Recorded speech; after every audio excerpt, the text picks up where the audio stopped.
Di mata dunia, Indonesia dikenal luas akan keanekaragamannya.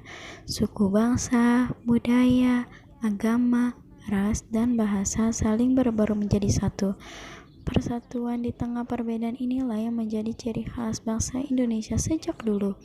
Tercermin dalam semboyan Bhinneka Tunggal Ika, perbedaan bukanlah jadi penghalang tersatunya setiap individu di Nusantara, melainkan perbedaan yang mempersatukan kita. Namun, realitanya, isu perpecahan dan intoleransi yang kian marak jadi perpecah belah keutuhan suatu bangsa. Belakangan ini, negeri kita tercinta dihantam berbagai masalah internal, terutama soal integrasi nasional. Kurangnya sikap toleransi jadi percikan utama rusaknya antar sesama. Beragam tindakan-tindakan negatif, mulai dari penyebaran pesan intoleransi, isu berbau rasisme, hingga ujaran kebencian kian berkembang besar di sekitar masyarakat. Akibatnya, berbagai konflik internal pun muncul, dan hal tersebut lantas memicu terjadinya pergesekan antara kelompok mayoritas kepada minoritas. Sikap merasa paling benar dan main hakim sendiri lambat laun berujung pada tindakan kekerasan dan vandalisme. Bayangkan jika seandainya posisi kita berada di lingkaran minoritas, besar kemungkinan bisa saja kita diperlakukan secara diskriminatif. Pada dasarnya, intoleransi tidak hanya terbatas pada sikap membenci perbedaan pandangan pribadi saja. Intoleransi juga bisa muncul melalui perbedaan latar belakang suku, budaya, bahkan ras sekalipun. Nggak dapat dipungkiri pula, agama pun kini dijadikan sebagai kekuatan politik oleh segerombolan pelaku intoleransi. Perlahan, sikap toleransi mulai memudar dari waktu ke waktu, dan segelintir oknum cenderung ingin menang sendiri demi kepentingan pribadinya.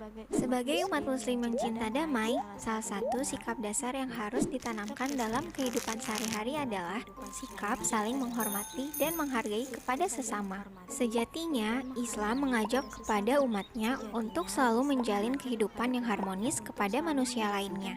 Dan Islam juga sangat menjunjung tinggi keadilan bagi siapa saja tanpa memandang apapun latar belakangnya. Termaktub di dalam surat Al-Mumtahanah ayat ke-8, Allah sebenarnya telah mengingatkan kita untuk selalu menghormati kepada sesama. Allah Ta'ala berfirman,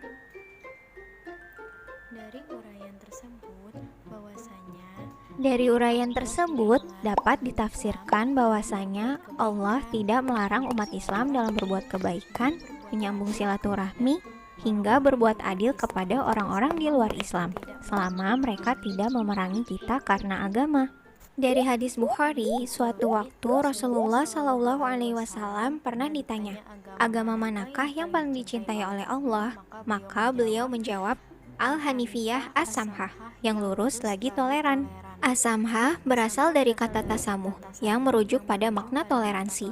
Hadis tersebut sering digunakan sebagai rujukan Islam untuk mendukung sikap toleransi. Dengan berpegang teguh pada nilai-nilai Pancasila, kita seharusnya dapat meningkatkan rasa persaudaraan kepada antar sesama. Mencegah perpecahan akibat perbedaan adalah tugas kita semua sebagai warga negara Indonesia demi menjaga keutuhan bangsa. Hal tersebut dapat diwujudkan dengan menerapkan sikap toleransi di dalam kehidupan sehari-hari sedari dini. Hal-hal sederhana seperti membimbing anak-anak untuk menghormati pendapat orang lain, hingga mengajarkan mereka untuk tidak mendiskriminasi suku, agama, dan ras dalam pergaulan adalah sebagian contoh sikap toleransi. Selain itu, kita juga bisa memulainya dengan membuka pikiran untuk lebih saling menghargai dan menerima perbedaan yang ada. Bukankah manusia itu diciptakan berbeda-beda dengan segala keunikannya? Terlebih di Indonesia memiliki beragam suku, adat, dan ras yang heterogen. Maka sudah saatnya kita bersatu padu tanpa